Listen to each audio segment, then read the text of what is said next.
kesedihan hidup kita juga ada levelnya ternyata. Kalau tadi cinta mungkin ini patah hati. Ada yang patah hati enggak di sini? Oke. Orang yang sering patah hati itu biasanya temennya banyak. Loh iya kan, dia nembak terus ditolak, kita temenan aja ya. Oh, tambah teman. Ya. Jadi biasanya kan itu enggak apa-apa. Cirinya patah hati itu. Oke. Nah, rasa sedih. Kenapa orang sedih? Kenapa orang patah hati? Yang pertama biasanya, ini level pertama.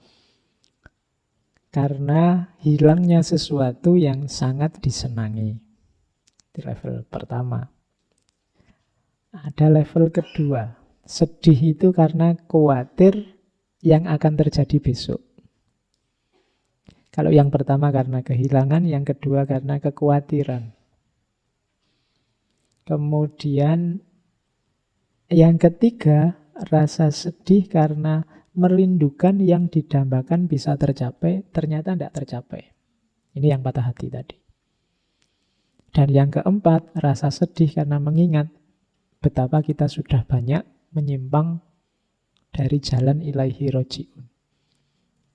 Nah, manusia hidup pasti punya kesedihan-kesedihan. Coba diperhatikan mana yang kesedihan yang sering mengganggu dalam hidup kita. Katanya Imam Haris Al-Muhasibi, kalau bisa kesedihan yang keempat itu. Kegalauan kita karena kok tidak banyak ya aku mengikuti tuntunannya Allah. Kok banyak keliru, aku banyak menyimpang dari jalur, dari kedekatan dengan Allah. Kalau bisa kegalauan kita yang keempat itu. Meskipun kita ya boleh saja galau karena yang nomor satu, boleh galau karena yang nomor dua, atau yang nomor tiga. Tapi kalau bisa kesedihan kita karena itu. Selain itu tidak sedih, tidak apa-apa. Apa yang kamu dapatkan dengan kesedihanmu itu? Kamu sedang sedih karena apa? Sakit hati. Manusiawi sih. Semua orang pasti mengalami kesedihan. Entah kesedihan karena apapun itu. Diputus pacar, keinginan yang tak sesuai harapan, ataupun hal lainnya. Tetapi akan lebih sedih jika melenceng jauh dengan jalan Allah. Jadikan kesedihanmu sebagai renungan untuk memperbaiki dirimu. Lebih baik jika dirimu kembali ke jalan Allah yang lebih jelas manfaatnya bagi hidupmu. Kali ini akan melanjutkan video ngaji filsafat bersama Dr. Farudin Faiz dengan tema Imam Abu Haris Al-Muhasibi dengan edisi muhasabah. Jadi, sebelum kita mulai, mari kita membaca basmalah. Bismillahirrahmanirrahim. Dan simak video ini sampai selesai agar bisa bermanfaat buat kita. Terima kasih.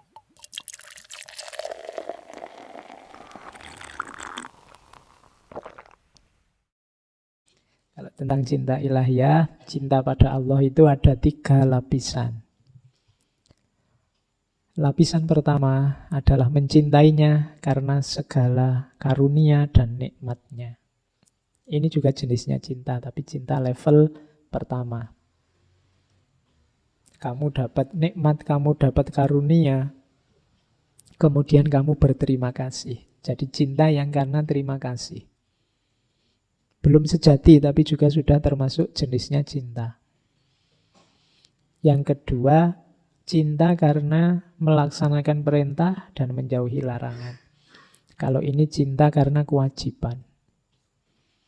Wah, saya harus cinta ini sama Allah, karena Allah Tuhanku, Allah adalah segalanya. Ini kewajiban. Kalau di waktu kita ngomong tentang mahabbah, itu jenis cinta yang sebenarnya kekurangan passion.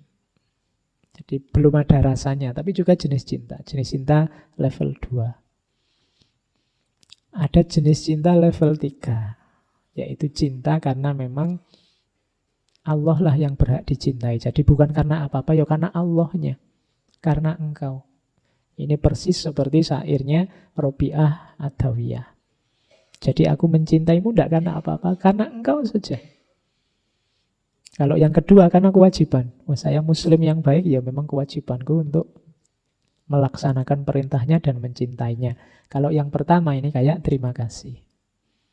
Oh, ini boleh kamu pakai teorinya untuk dalam hidup kita sehari-hari. Kadang-kadang kita susah membedakan antara terima kasih dan cinta. Wah, jasamu sangat banyak, ini tidak mungkin aku tidak cinta padamu. Sudah terlanjur ditraktir, sudah terlanjur antar jemput, sudah terlanjur. Itu mungkin rasa terima kasih sebenarnya, bukan cinta.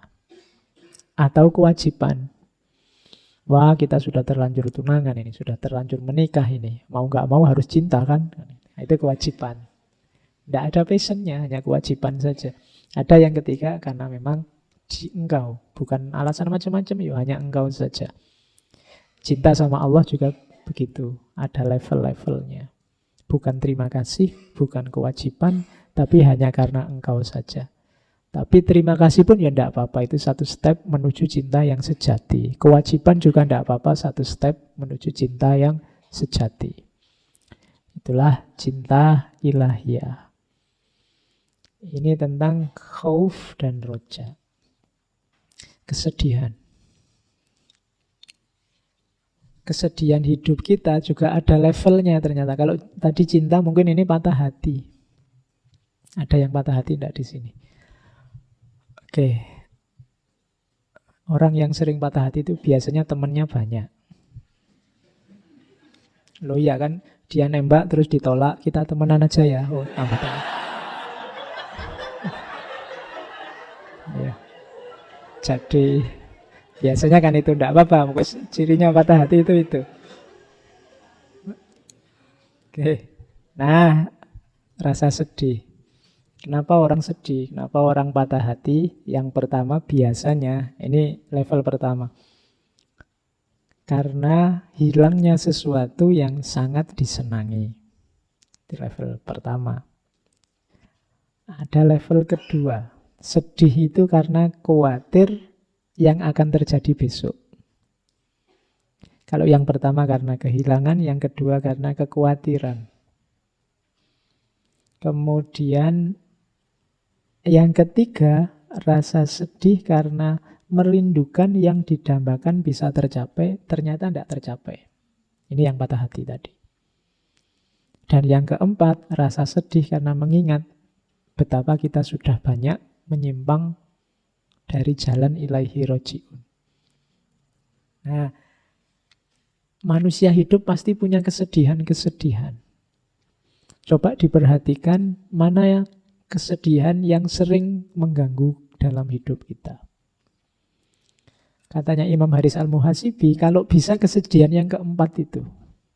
Kegalauan kita karena kok tidak banyak ya aku mengikuti tuntunannya Allah. Kok banyak keliru, aku banyak menyimpang dari jalur, dari kedekatan dengan Allah. Kalau bisa kegalauan kita yang keempat itu. Meskipun kita ya boleh saja galau karena yang nomor satu, boleh galau karena yang nomor dua, atau yang nomor tiga. Tapi kalau bisa kesedihan kita karena itu. Selain itu tidak sedih, tidak apa-apa. Kayak Kanjeng Nabi itu waktu sedih karena dilempari oleh masyarakat Taif sampai berdarah-darah. Kemudian Nabi di sebuah kebun di bawah pohon bermunajat, ya Allah, aku ini memang hamba yang lemah. Kamu beri tugas, ini saja gagal, tidak sukses.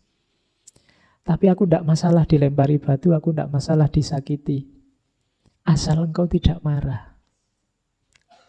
In lam takun ghadbana alayya fala ubali.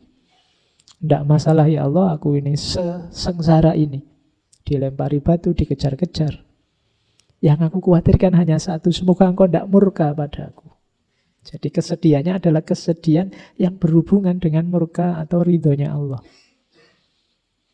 Jadi diputus pacar juga tidak apa-apa, nembak ditolak juga tidak apa-apa. Ya Allah, aku berkali-kali ditembak, nembak ditolak, tidak masalah ya Allah. In lam takun ghadbana alayya fala ubali. Asal engkau tidak murka padaku ya Allah, tidak apa-apa wis. Oh, itu bisa kalian pakai jadi rumus. Jadi sumpahmu biar tidak berlarut-larut. Cinta ditolak asal engkau ridho padaku, tidak apa-apa ya Allah. Oh gitu loh, biar kamu tidak lama-lama nangisnya. Oke, jadi itu tentang kesedihan.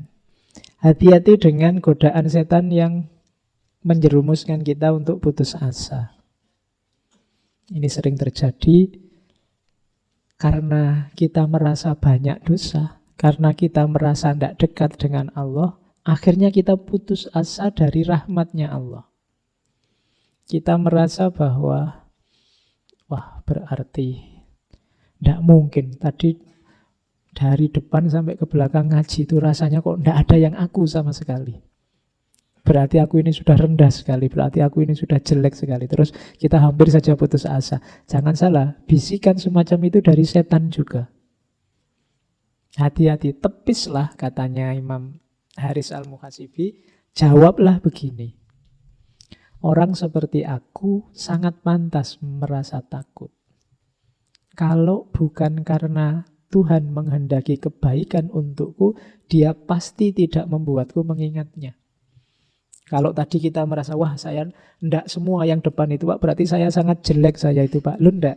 Allah memberi kita kesempatan untuk belajar Imam Haris Al-Muhasibi, belajar yang nuntun kita untuk mengingat Allah. Berarti memang Allah mengarahkan kita untuk dekat dengannya. Jadi berarti ini kan semacam rezeki, ilmu itu kayak rezeki. Kita malam ini diberi rezeki wawasan-wawasan dari Imam Haris Al-Muhasibi tentang mengingatnya. Berarti Allah semacam mengingatkan kita, ingatlah aku. Berarti Allah masih peduli sama kita, maka kamu jangan putus asa. Jadi Allah masih mengingatkan kita, masih menunjukkan kita, masih menampakkan kita hal-hal yang utama, hal-hal yang baik. Berarti Allah masih berharap sama kita, jangan putus asa. Jangan mau dengan bisikan setan yang membuat kita putus asa. Karena takut akan siksanya, maka aku bertekad akan patuh dan tidak mendurhakainya. Betapa banyak dosa yang lebih besar dari dosaku yang Dia ampuni. Dan betapa banyak aib yang lebih hina dari aibku yang Dia tutupi. Jadi tidak usah putus asa, yang lebih parah darimu banyak. Yang aibnya lebih besar darimu banyak, tapi diampuni oleh Allah, ditutupi oleh Allah. Kalau kalian kan aibnya kecil-kecil, tapi jumlahnya saja yang banyak. Itu pun ditutupi oleh Allah. Berarti Allah masih sayang sama kita. Kalian kan yang lebih tahu rahasiamu yang ditutupi oleh Allah apa. Itu bukti bahwa Allah masih sayang padamu. Jangan putus asa. Buktinya apa? Aibmu masih ditutupi sampai detik ini. Aibku juga masih ditutupi. Kadang hanya kalian yang tahu, tidak ada orang lain yang tahu. Maka jangan putus asa, berarti Allah masih sayang padamu, masih menginginkan kebaikan darimu. Nah, jadi tepislah bisikan-bisikan setan untuk putus asa. Oke, itu ajaran-ajaran utamanya. Ini sisanya saya ambil dari Risalah Al-Mustarsyidin. Karena banyak saya baca sekilas sekali-sekali saja, nanti bisa kalian copy, bisa kalian catat sendiri. Yang pertama, ini di Risalah Al-Mustarsyidin ya, saya kutip-kutip. Abu Bakar As-Siddiq radhiyallahu an berkata, saya maunya memotong Arabnya tapi nanti lama, kalian juga kesulitan memahaminya. Bertakwalah pada Allah dengan menaatinya, dan taatilah Allah dengan bertakwa padanya. Cegahlah tanganmu dari menumpahkan darah kaum muslim, dan perutmu dari memakan harta mereka, dan lisanmu dari menyinggung perasaan mereka. Cegahlah, ini termasuk warok tadi, cegahlah. Kemudian introspeksilah dirimu dalam setiap lintasan pikiran. Hasibu anfusakum fi kulli lamha. Jadi jangankan kata-kata yang keluar, perbuatan yang terwujud, bahkan lintasan pikiran pun ayo kita introspeksi, ayo kita uji. Itu quotes pertama, Risalah Mustarsyidin itu isinya banyak quotes-quotes. Nanti ada ulama yang mentahqiq dan menafsir. Ini juga nasihat, bila engkau mendirikan sholat, dirikanlah sholat perpisahan. Kalau ini tips ya, kalau ingin sholatmu lebih khusyuk dari biasanya, bayangkan bahwa itu sholat yang terakhir, dan setelah itu kamu tidak bisa sholat lagi tapi disolati. Nah itu kamu mungkin sholatnya lebih mantap. Bila engkau mendirikan sholat, dirikanlah sholat perpisahan. Jadikanlah sifat santun sebagai rekan, sifat waspada sebagai kawan, keselamatan sebagai gua persembunyian, waktu luang sebagai harta rampasan perang, dunia sebagai kendaraan dan akhirat sebagai kediaman. Al-Hasan di sini minggu lalu Imam Hasan Al-Basri. Al-Hasan berkata Allah Ta'ala tidak memberikan waktu istirahat bagi orang mukmin selain di surga. Ini uriannya panjang, insya Allah kalian paham yang dimaksud. Terus, ini sampai belakang tentang ilmu. Sebenarnya ratusan halaman saya ambil banyak tentang ilmu. Karena kita kan ada di jalan keilmuan. Ikatlah anggota tubuhmu dengan tali kendali ilmu. Gembalakan ambisimu dengan mengetahui betapa dekatnya Allah denganmu. Jadi, yang bisa mengendalikan tubuh kita, diri kita itu ilmu. Yang bisa ngerem ambisi kita itu kesadaran bahwa Allah dekat. Berdilah di hadapannya layaknya seorang hamba yang memohon perlindungan, niscaya kau dapati dia penuh belas dan kasih sayang. Terus tinggalkan segala perbuatan yang pada akhirnya memaksamu beralasan. Dan jauhi segala kondisi yang membuatmu memaksa diri. Tindakan yang baik itu biasanya kamu tidak butuh alasan. Jawabannya ya di perbuatan itu sendiri. Sholat, puasa, menyantuni anak yatim, kerjasama dalam kebaikan itu perbuatan-perbuatan yang tidak butuh alasan. Tapi perbuatan-perbuatan rusak, kacau itu biasanya butuh alasan. Jadi kalau kamu rasa orang tanya padamu, mengapa kamu melakukan itu? Terus kamu butuh jawaban panjang lebar, butuh alasan detail. Mending kamu tinggal, itu biasanya tidak beres. Tidak butuh dalih. Perbuatan baik itu bisa langsung dipahami. Kemudian, segala ilmu yang tidak mengandung 3 hal hanya menambah bukti yang memberatkan si pemilik ilmu. Ketiga hal itu adalah, ini diperhatikan, buahnya ilmu harus 3 ini, katanya Imam Haris Al-Muhasibi. Membuatmu berhenti menyakiti orang lain. Dengan cara menghentikan kesukaan. Maksudnya, hasilnya ilmumu itu harus menggembirakan, harus kemanfaatan bagi orang lain, bukan menyakiti. Jadi, keluar hasilnya adalah manfaat. Kalau ke dalam apa? Amal yang diiringi rasa takut pada Allah. Jadi setiap nambah ilmu, semakin dekat kamu sama Allah, semakin takut sama Allah. Itu berarti ilmumu manfaat. Yang ketiga, berbuat adil. Semakin tambah ilmu, semakin kau adil dan kasih sayang sama orang. Kok ilmunya nambah, semakin keras, semakin kaku, semakin tidak toleran, semakin tidak kasih sayang. Ada yang keliru dengan konstruksi keilmuan kita. Ketahuilah bahwa tidak ada perhiasan yang lebih indah dipakai daripada akal, dan tidak ada pakaian yang lebih indah dikenakan daripada ilmu. Perbarui tobatmu setiap waktu. Bagilah umurmu dalam 3 waktu. 1 waktu untuk menuntut ilmu, 1 waktu untuk beramal, 1 waktu untuk memenuhi hak jiwa dan keperluanmu. Nah, itu nasihat juga. Ciri orang yang berhasil mencapai makrifat adalah dia memahami bahwa ilmu semakin bertambah dengan kehati-hatian dan ilmu semakin banyak dengan keteladanan. Karena semakin ilmunya tambah, semakin tambah rasa takutnya. Semakin amalnya tambah, semakin tambah kerendahan hatinya. Ini silahkan kalian syarah sendiri untuk konteks hidupmu. Ciri-ciri orang berilmu. Jika dia melihat, dia mengambil pelajaran. Jika dia diam, berarti dia berpikir. Jika dia bicara, berarti dia berzikir. Jika tidak diberi, dia bersabar. Jika diberi, dia bersyukur. Jika tertimpa musibah, dia mengucap innalillah. Jika dikatai bodoh, dia tidak marah. Jika mengetahui, dia rendah hati. Jika mengajar, dia berlaku lembut. Dan jika diminta, dia memberi. Inilah ciri ulama. Kalian kalau milih-milih ustadz, milih ulama hari ini, coba cek ciri-cirinya.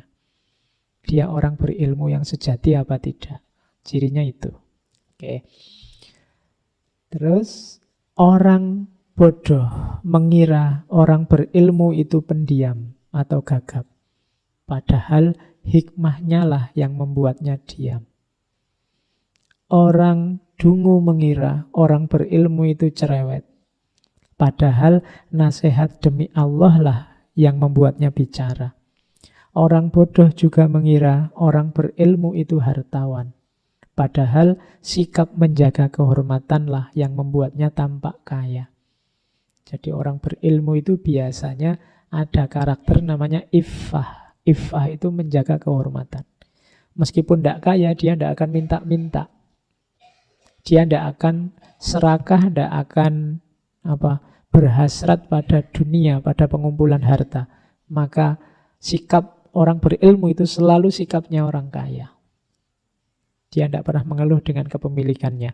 Orang bodoh pun mengira orang berilmu itu miskin.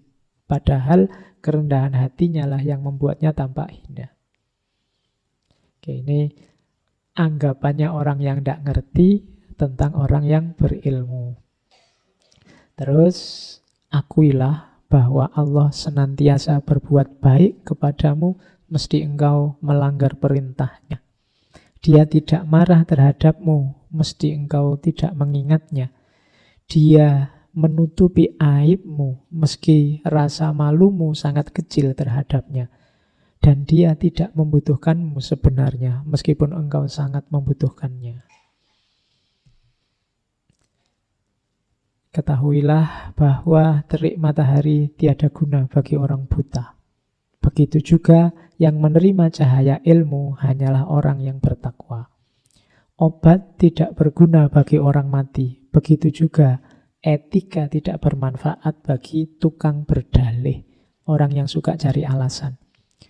Hujan deras tidak berguna bagi bebatuan keras. Begitu pula hikmah tidak akan berbuah di hati para pecinta dunia. Terakhir, ini cerita tentang sebelum Imam Haris Al-Muhasibi meninggal, beberapa menit sebelumnya beliau berbisik pada Ja'far bin Abi Saur, salah seorang sahabatnya yang saat itu duduk di sebelah beliau. Terus katanya Imam Haris, jika aku melihat sesuatu yang aku sukai, maka aku akan tersenyum kepadamu. Dan jika aku melihat sesuatu yang tidak aku sukai, kamu pasti akan melihat perubahan di mukaku. Kemudian akhirnya Ja'far berkata, Al-Muhasibi tersenyum sebelum meninggal dunia. Berarti beliau melihat sesuatu yang disukai. Nah, itulah kisah akhir hidupnya Imam Haris Al-Muhasibi, seorang sufi besar.